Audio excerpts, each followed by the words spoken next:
Awesome. I will admit that this is the first time I've ever worn a tie clip, and this is the first time I've ever written a message in a book, so I feel like a pastor right now. I do feel like a pastor. Thanks everybody for coming out. We really appreciate it. If you could give each other a hand for coming out on a nice cold December night, that'd be awesome. I just wanted to kind of tell you guys a little bit about what we're doing and kind of the mission that we're trying to create with our company, Persist Until. I've had like almost everybody come up at one point or another and ask, what is Persist Until? Like, why is there a meetup group? Obviously, this is kind of like the networking side of things. We're kind of like a three-pronged attack, or like 3 levels of interaction with everybody, not only just a community in Sacramento. So we actually have a website. It's persistuntil.com, and we also have basically every social media you could think of that are the main ones. We have Instagram, Facebook, and Twitter, and we just got a SoundCloud. So we post a bunch of free content like articles, and we also post podcasts and blogs and stuff like that. So it's really just for anybody that is looking to gain some kind of like uplift in their life or personal growth. And then we have the more community-driven base, which is this right here, which is you guys. We actually had our first event, and some of you were at our very first event in Rockland in actually a Cutco sales office, which is where I started in sales. And I think there was like 13 people there. So we're growing, and that's good. But we're trying to create like a network of people who are success-minded, who are young professionals, who are professionals just in whatever they're doing, or they're just looking to hang out with really cool people.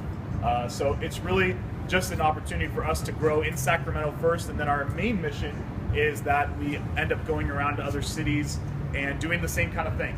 We do have a third level, and that's we do private coaching.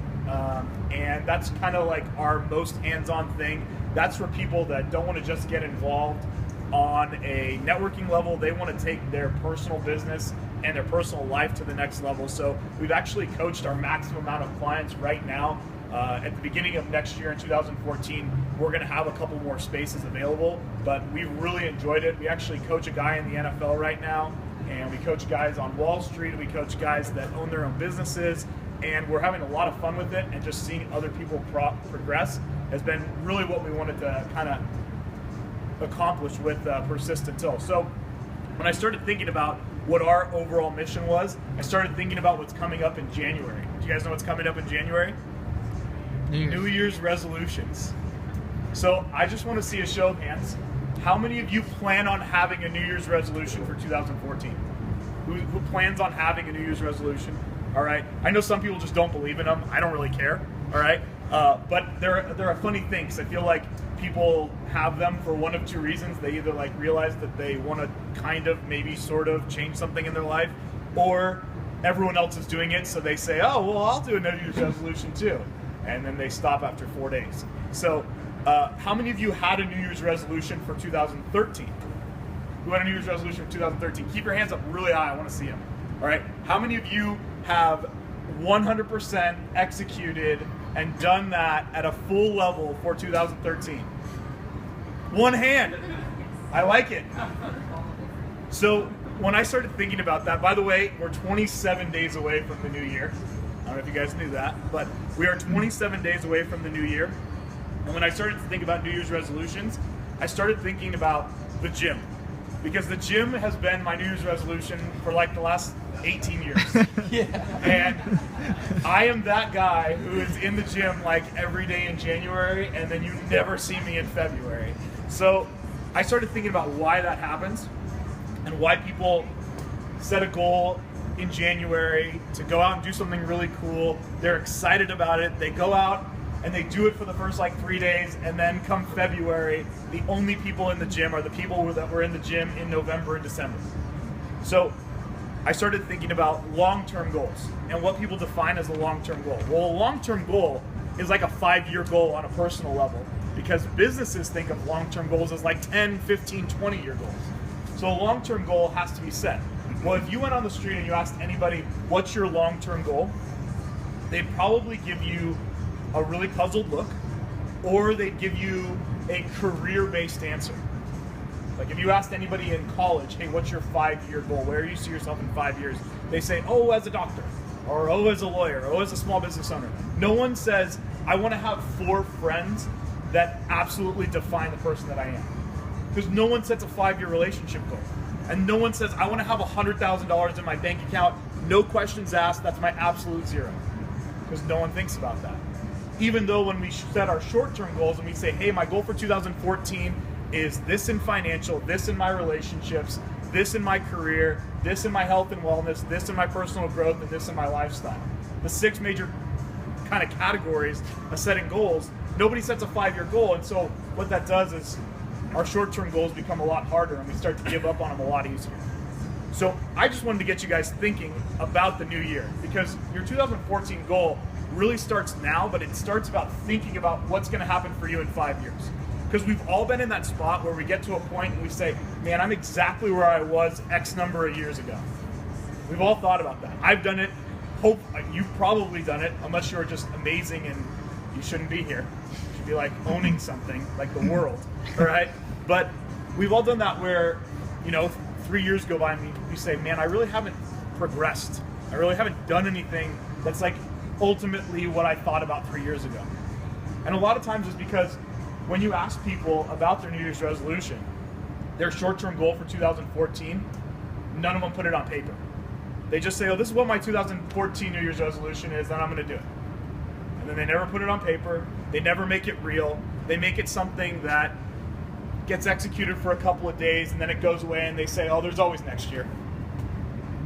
How many times have we caught ourselves saying that? So I wanted you guys to think about, have you defined your 5-year goals? And when I say defined your 5-year goals, don't just put something that sounds nice on paper. You can start to visualize it. Like when I'm coaching with some of our clients, I ask them, well, what's your 5-year goal financially? And I had one of our female clients say, well, I want to have $100,000 in the bank. And I said, that's just a number. What does that mean to you? And she said, well, it means that I can go out with my friends and never worry about the bill. And I said, when you say never worry about the bill, are you going to a dive bar where you're getting PBRs for $2? Or are you going to a 5-star restaurant where it's $100 a meal per person plus alcohol plus wine, and you're not even flinching when the bill comes? And she said, yeah, that's it. And she could feel herself being in that situation. So when you set a 5-year goal, you have to feel yourself being there. And then translate it back to your short-term goal. So how does your short-term goal fit in with a year from now? Where do you see yourself at the end of 2014? You're sitting in this exact same spot 1 year later. What have you done to move closer to your 5-year goal? And then you can break it down on your weekly and your daily basis. What's great about weekly and daily basis is we only have to set them a week at a time. And so when I talk with our clients, I basically tell them, hey, Sunday's a great day to set your weekly goals. And the night before is a great day to set your next day goals. Make a simple to-do list, because us as humans, we love to-do lists. Well, we love them when we do the first one. Because sometimes we make a to-do list and we start the day and we're like, man, that's a big to-do list. And we never do anything on the to-do list. The key to a to-do list is the first thing. All you got to do is the first thing, because we play a game with ourselves. And we can't just look at our to-do list and see one check mark out of 6 things. We have to get it all done. We play a game, and then when it's completed, you know what we feel at the end of the day? We feel like the day meant something, and we felt like we had a meaningful task in life that day. Basically, our goal with Persist Until is that people end their day and they don't feel like their day is wasted. How many of you ever felt like the day was wasted? Like at the end of the day, you're like, man, what did I do with today? I hate that feeling, right? I love the feeling where I pass out at the end of the day because I just worked my tail off and I was progressing towards all my categories of all my goals, and I just pass out and I wake up the next day and I go, man, I dominated that day. That was awesome. So the only thing I think about and try to think about is I got to make a to-do list that I'm excited about for the next day. All right, enough of me telling you guys all about goals, because I just want to finish with the 3 things that we kind of thought about what Persist Until is all about. The first thing that Persist Until is all about is getting from and not through. Getting from an event, not through an event. I remember in school, I hated school. I still hate school. Whatever, all right? But I used to go to class, and we all had that professor that was like, man, I hate that guy. I never learn anything, yada, yada, yada. Football's on, right? And so what if we challenged ourselves to always get from the things that we didn't want to go to? There's probably a purpose to everything, right? instead of getting through it. Because sometimes when we go in with the attitude like, I don't want to be here, we never open ourselves up to the possibility of growth. So get from and not through. The second thing is that we overcome obstacles or challenges instead of avoiding obstacles or challenges. Something that I've noticed about the 99%, and I'm sure you guys have heard about the 99% versus the 1%, right? I've noticed that the 99% of over and over again have started to feel a lot more entitlement. Not entitlement to like handouts, but entitlement to getting paid monetarily for work that they messed up on. Take, for example, someone that works a very low-end hourly job. They work that hourly job, and no matter how bad they do, they still feel they should collect a paycheck at the end of the week because they gave their time. Well, one thing that I learned from being in sales for 9 years is that if I mess up, I don't get paid. And that means my time has a value now. That means that I want to get through my obstacles and I want to overcome my obstacles instead of avoid the tough things. So we're about making sure people embrace challenges head on, because you'll notice that the hardest things in life, the rewards are always the best ones. You know, I was talking to a guy yesterday at the arena. I went to a King's networking event, and I think Tiffany, I met Tiffany there, and one of the guys, he got rejected from his first job at a sports organization, and he went back to the lady the next day, and he said, "Can I work for free?"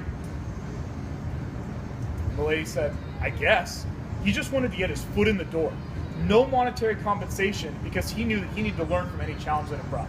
So embracing challenges instead of avoiding them. And the last thing that I want to feel that our community is about is responding versus reacting.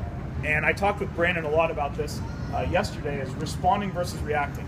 Reacting is something that where we've grown up in a certain environment or certain friends or certain circumstances where we've formed ideals about how we view things, right?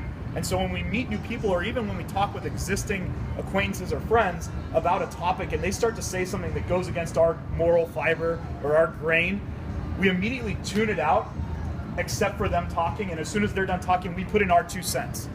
And what happens is when we react like that, we don't actually listen to what someone has to say.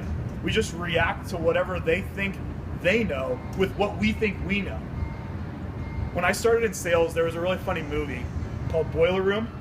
You guys ever seen Boiler Room? Yep. He says a quote in there that says, "On every appointment, a sale is made. Either you sell the customer on why they should buy, or they sell you on why you shouldn't." That is the worst possible quote ever, all right? Because I'm not in a battle with people for them to see my ideals. I want to listen to other people so I can educate, I can respond with my educational point of view, and we can have an intellectual conversation. I'm going to make my girlfriend blush really quick, because sometimes she asks me, "Why don't we get in more fights?" And I said, because if we disagree on something, what is the point in me reacting? Because reacting is a negative emotion. And if I react with a negative emotion, you're just going to react with another negative emotion. There's no point to that. Let's just talk it out and we can find a common ground that works out really well. That's what responding is. When we react, we don't separate ourselves from the animals. Here's an example. If you tell a dog to sit, it sits. It doesn't know why it sits. It just reacts to the word sit, because that's its instinct. It's been trained that way. Well, we have things that we've been trained in too. But what if that little kid, that 5-year-old kid who at the playground was being bullied, and the bully says to him, "You're ugly, stupid face." How does a typical 5-year-old react? He says, "Well, you're ugly," because that's his trained reaction. But what if that 5-year-old said, "Well, I'm really sorry you feel that way. What can I do to fix your opinion of me?" Wouldn't that change a state of mind? That's what responding is, right? Remember that reacting is super instinctual, and we've got to actually take advantage of the fact that we're humans and we have the ability to think creatively, which means we can respond and have intellectual conversations, all right? That's all I have for you guys. I really want to thank you for coming out. I want you to stay a little warm, all right? Keep mingling. Even though we're supposed to only go till 9, we actually can stay out here as long as we want. So feel free to network. I'm pretty sure the bar doesn't close at 9 either. And if I haven't met you, definitely come up and say hi. Last thing is, if you want to buy a cool shirt, we have cool shirts, and they're normally $15.